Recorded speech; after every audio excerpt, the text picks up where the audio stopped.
Hi, everybody. I'm Dee Lisa West. I'm a dream doula. And today we have Eddie talking to us. Eddie, introduce yourself, please. I am Eddie Padilla. And I met Eddie just about a nanosecond before he moved out of my new neighborhood that I moved into. And he was one of the most interesting and long-standing neighbors here. And we chatted briefly, and I said, wait a minute, what? You used to jump out of airplanes and put out forest fires? Tell me more. So I think that's what I'd like to start with today is tell me about your youth putting out forest fires. Well, I started with the Forest Service, the United States Forest Service,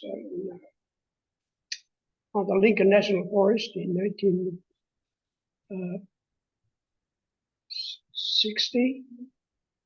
I worked there for 3 years, and I transferred to California on the Los Padres National Forest out of Santa Barbara, California.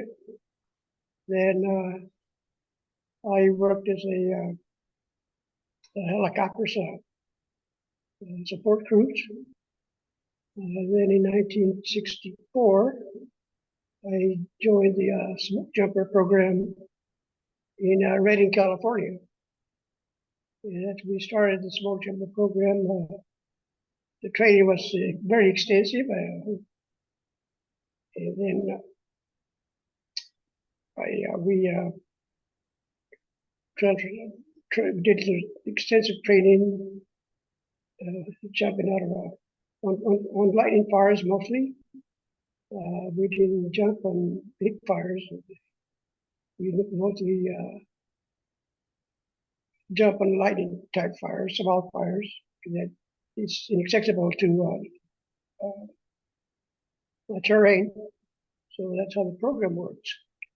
So what kind of training did they put people through? Did you have to do a lot of physical exercise to be strong enough to jump out of the planes and helicopters?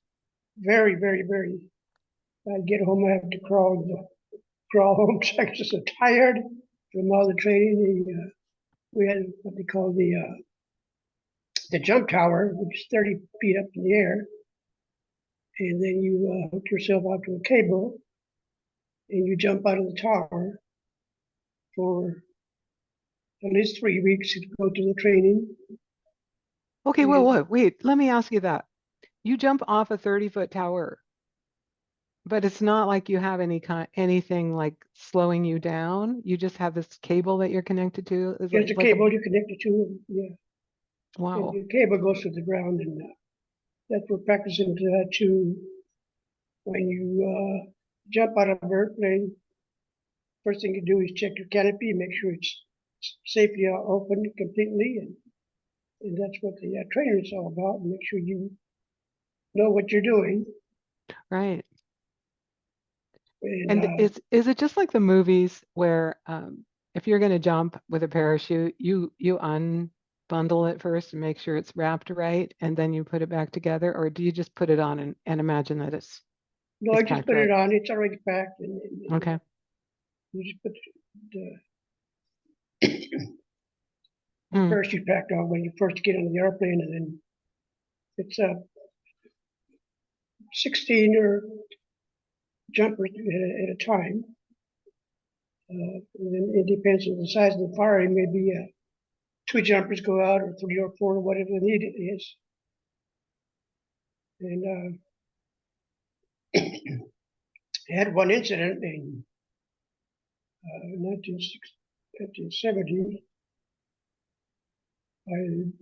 We had to go to a training every year before the season. Uh,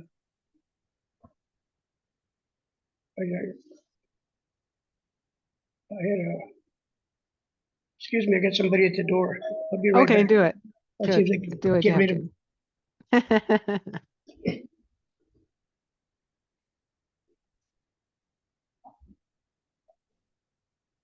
Hey, sorry.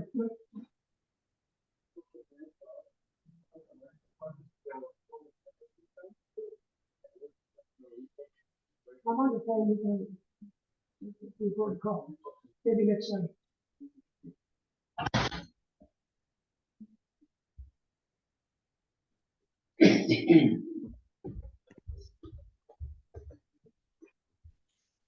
Okay, I'm back. Okay, yeah, you know how to get rid of people. Oh, Good yes, job. yes, uh, Okay, so you were talking about an incident in 1970. oh, yes, I jumped for 4 years, uh, jumping in different bases, McCall, Idaho, and Missoula, Montana, uh, Alaska, Washington, so all through the mostly the northwest portion of the country. And but every month in May we had to go in for training, make 3 fire jumps to get ready for the fire season. So I was the second jumper out, and out I had some what they call the May West. They had some lines over the top of the chute and partially open, and then we had a reserve parachute. I pulled that, opened it out, and it got tangled up on the main chute. So it, I went down pretty fast, about 17 feet per second. But I broke my foot. That was it. Wow. So you're going down about as fast as you could just fall out of an airplane with no chute, and Yeah, all you did was broke a foot? yes. But both the main chute was partially open, Hmm. but the problem was the second chute, when the reserve twisted around the main chute, and it kind of collapsed it. Right. And but I made it okay. Now, after that happened, did you jump again, or was that the end of your jumping? That was the end of my jumping uh, for that season. Oh yeah, with a broken foot, I guess you Then couldn't do your the work. following year, I went back to jumping again. Wow. So over the years, um, you fought fires all around the Pacific Northwest, up into Alaska, over to Montana. Were they all similar in some way, or was each fire a different uh, problem to solve? Mostly, the lightning fires are mostly all Mm, burning 1 or 2 trees. Sometimes they get out of control into major fires, and then they bring some more ground crews to help. But mostly, right. all the fires that we do is just lightning fires. A lot of time we get a lightning storm over,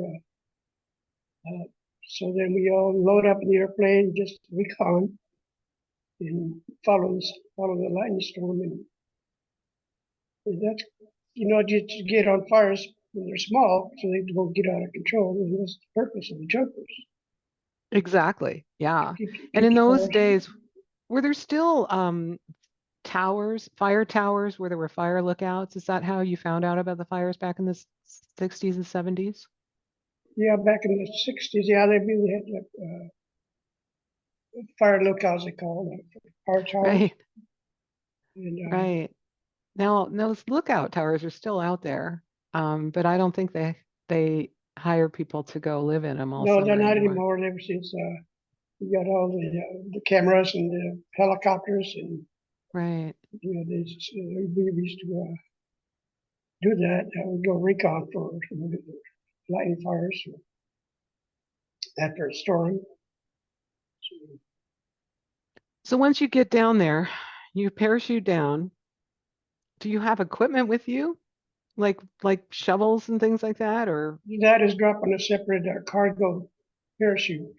oh, okay. So Yeah, they drop all your equipment and then yeah, they but throw you guys out of the plane, and then you've got to go find the equipment and start doing your job, mostly right? we go out first, and Mm, they drop the equipment. We okay. A lot of times you hang up the trees and you have to. They have what they call the sky junior rope that you let yourself down, and Oh, say that again. So sometimes your parachute just get stuck in a tree and there you are just hanging from the Yeah, we hit tree. a tree and we have to tie ourselves to a limb and with a rope and let ourselves down to the ground.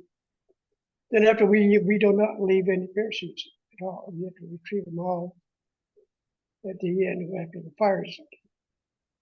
So we have to climb the trees. That's another task we got to do. That's Wow. pretty So dangerous. You got I to would know think what you're so. doing when you're climbing it. Could be up to 100 feet in the air. And you have your climbing spurs and you climb up and retrieve the parachute. Is that part of the training that you do as they show you how Oh to yes, properly climb a tree? we do all that part of it. We do a lot of training. A lot of different types. You have to do it, chainsaw training. Right. You cut the trees down, and probably a lot more. But I kind of forgot a lot of things. When you get old, you forget, they're forgetful, especially Oh, me. I bet it's still in there, Eddie. I when I was a younger woman, I used to live on the coast of Washington where a lot of people were fishermen or loggers. And so I knew a bunch of people that worked with chainsaws and wore, I think you call them cork boots with the Yeah, nails sticking out of the bottom. Is that the kind of boots you're that you right. would wear? Yeah, Yeah. we So had the, that would help you climb up the tree, right? yeah, the climbing spirit. Yeah, Mm-hmm. Yeah. And then these guys, one guy told me once, I just thought he was a sloppy dresser. I didn't realize that if you don't want to get stuck in a tree, you don't have buttons on your shirt. And so these loggers would cut the ends of their shirts off where the cuffs were, and they had zippers at the front instead of buttons, and the bottom of their pants would be like that too. And they explained to me that if a tree was falling and they needed to run out of the way, they didn't want their clothing to catch them. So was that also something that you did when you were jumping and putting out fires, is having gear that wouldn't snag on anything, or was it no, we have fireproof? the, the the jumpsuits are made out of heavy duty canvas, and Okay. we have a. Next time we get on, I'll get some pictures out. Maybe you can see them. Okay. Okay, that'd be fun to see. I haven't unpacked yet. I'm still, I hear you. so I don't Yeah. know. So everybody had a suit that they wore that was Oh yes, something easily put a backpack on to fall out of an airplane. And then that was the gear that you wore also while you were digging trenches and cutting down trees and yeah. things? We once we get on the ground, we take our suits off, and Okay. we have the fire shirts. They call the fire shirts, are made out of Nomex that you for safety. And there is a what's called the fire shelter that's attached to the jumpsuit in case fire get run over by fire and we have to crawl, get the fire shelter and crawl in. Did you ever have to do that? Yeah, twice, two times, yes. That sounds like the most frightening thing of fighting a fire to me. It's like It getting is. It's inside just of something. the wind that's so strong, Mm, and it just sounds like a freight train going through. mm. And but we were pretty well protected. We have lost a lot of jumpers and hot shot crews. Turned out we were under fire, didn't survive. Most of that's not very often that happens. Yeah. So what is the fire season? Mostly in the summer? Yeah, I noticed mostly from the different on the like different regions. Region 3, which is New Mexico and Arizona, they start earlier, Mm. like in April. But mostly in the western states, it's May 15th through October 30th. Oh, so we're not But over it yet, are in we? California, it's year round now. So fire season's year round. Have you noticed over your life that year-round fires in California are just becoming more and more frequent, or is that just because we notice it in the news? They're more frequent because of the fire season comes to kind of like a 10-year cycle. So, about every 10 years we get humongous fires. Other Oh, years we don't, get very minimum fires, very few. Same thing with the rainy season. We get a 10-year flood season where it rains a lot, but then we have the drought season. It comes in cycles. right. Well, last year it rained a lot in California, so maybe we're in the rainy season now. Yeah, oh yeah, yeah. Yeah. So when you were a young man, you did this fire jumping thing, and then I understand that even in more recent years, you were a consultant to the people that did this kind of work. Is that right? Well, after that, when I got older, I mean, like you go up in as you become more of a supervisor, trainer, instructor for the Mm-hmm. young boys that's just starting.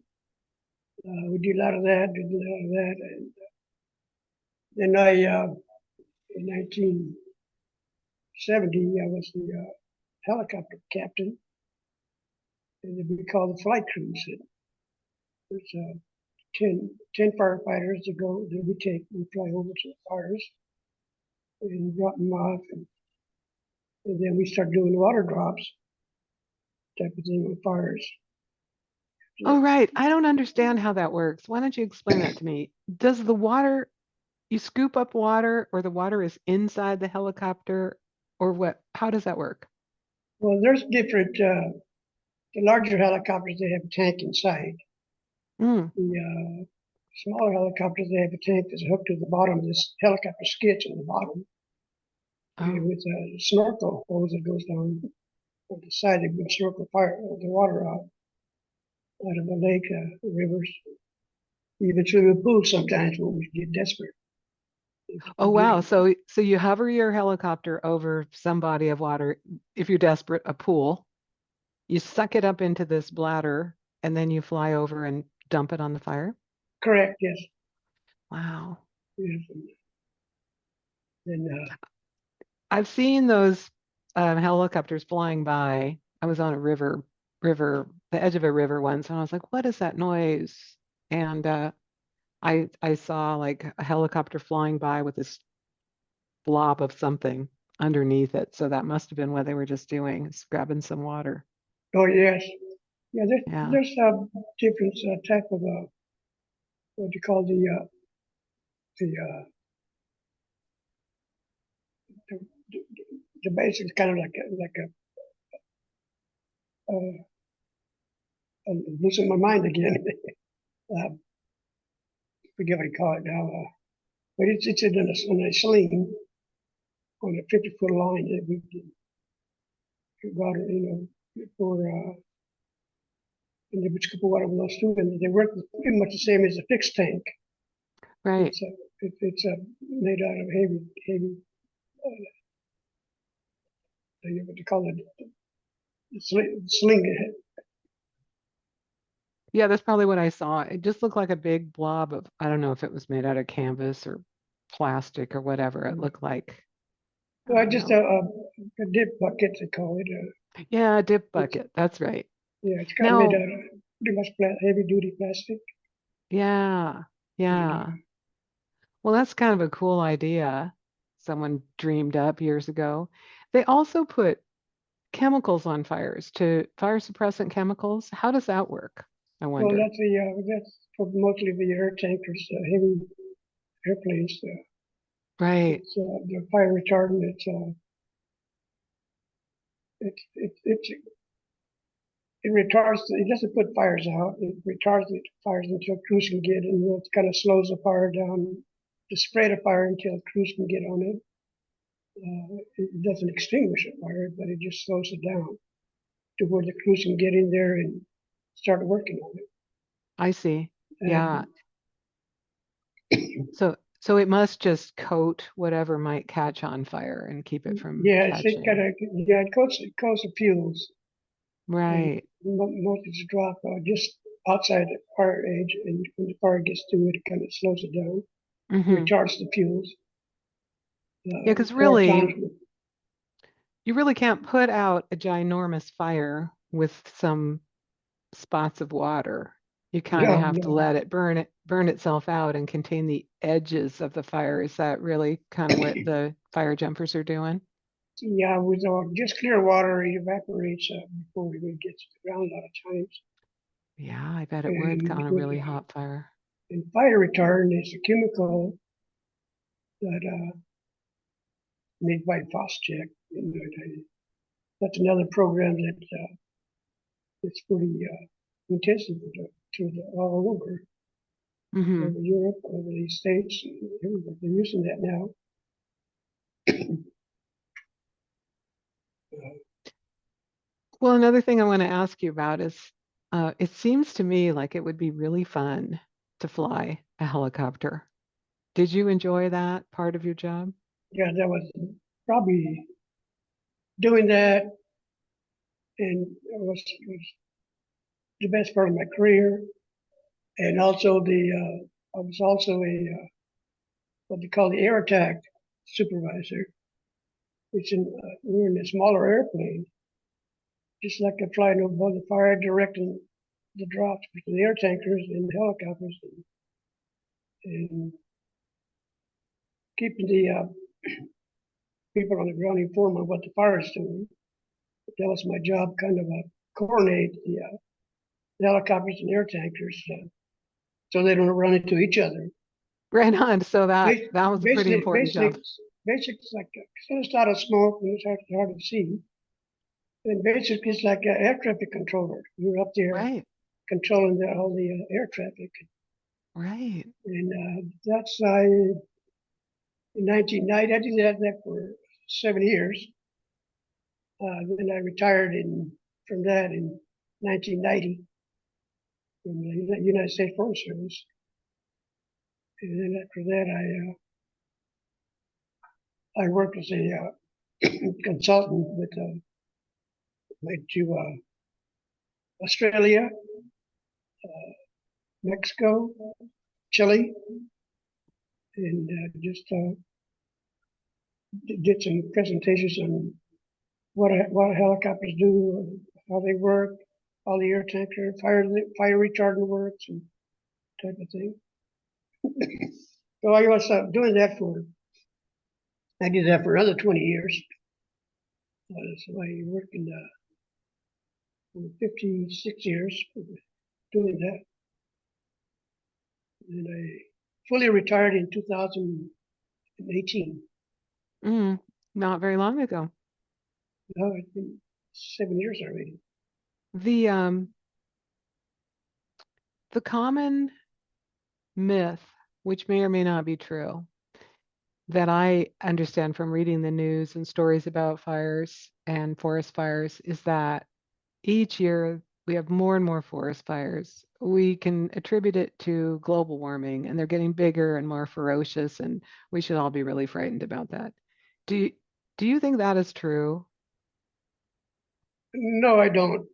I don't think Okay. that's true really because climate change is, when it depends on the fire season. If you get a lot of rain in the wintertime, well, the fields are still growing, until about mid May or June. And a lot of times we get a drought. Well, all the fields are just tender, dry. That doesn't take very much to start a grass fire, Yes. which are called light fuels, and then it gets into timber and but it could have something to do with climate change, but I have my doubts.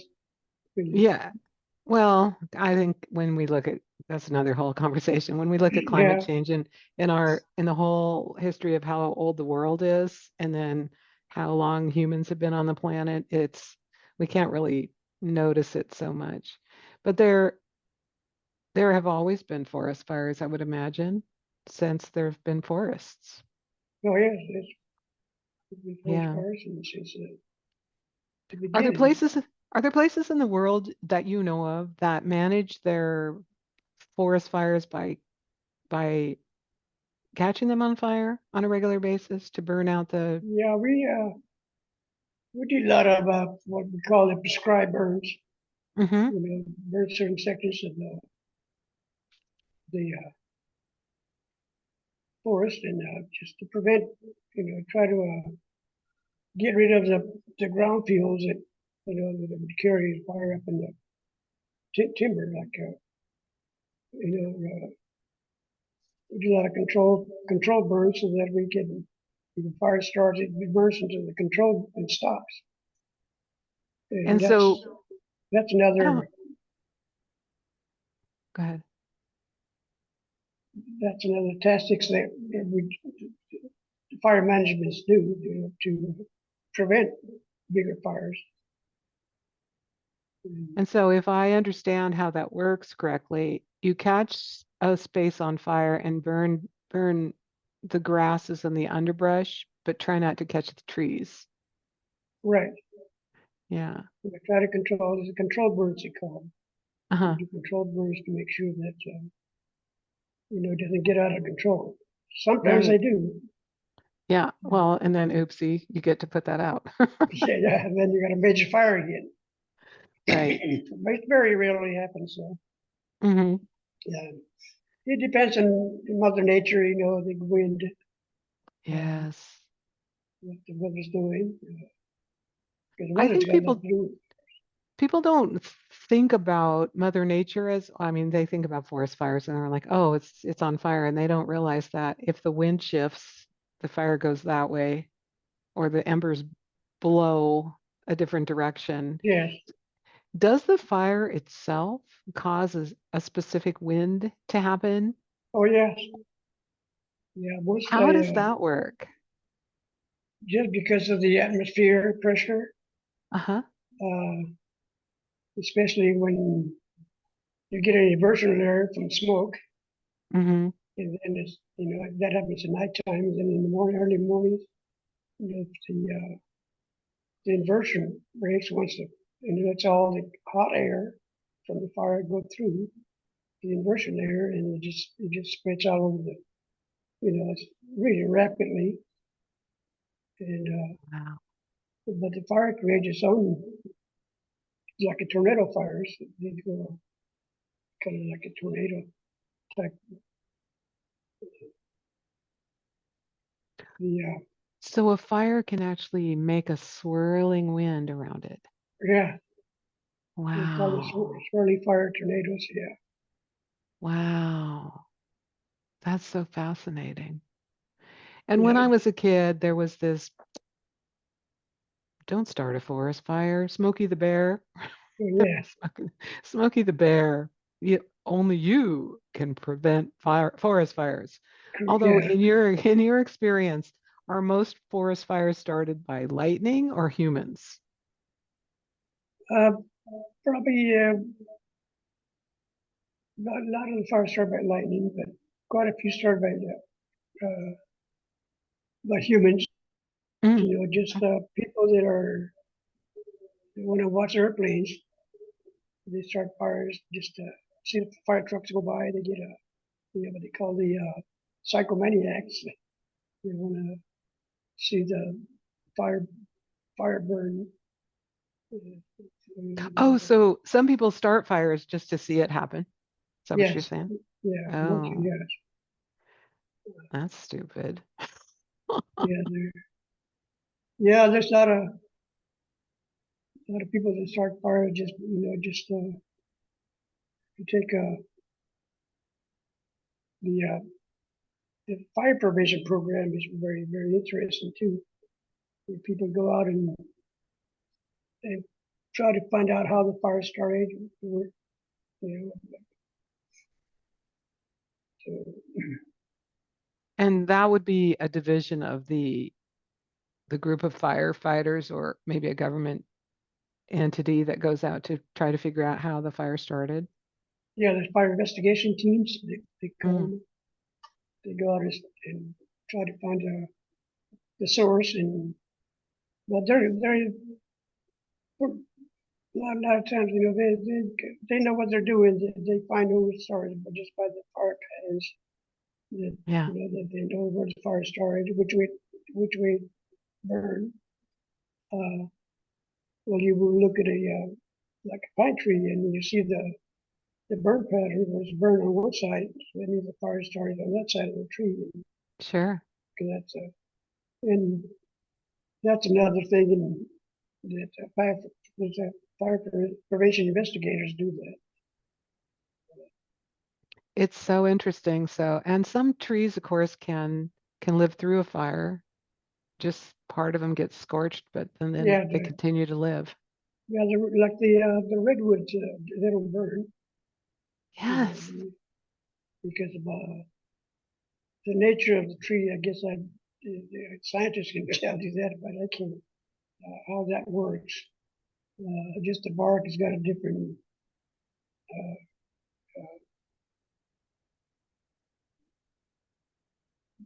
different, probably moisture or whatever it is.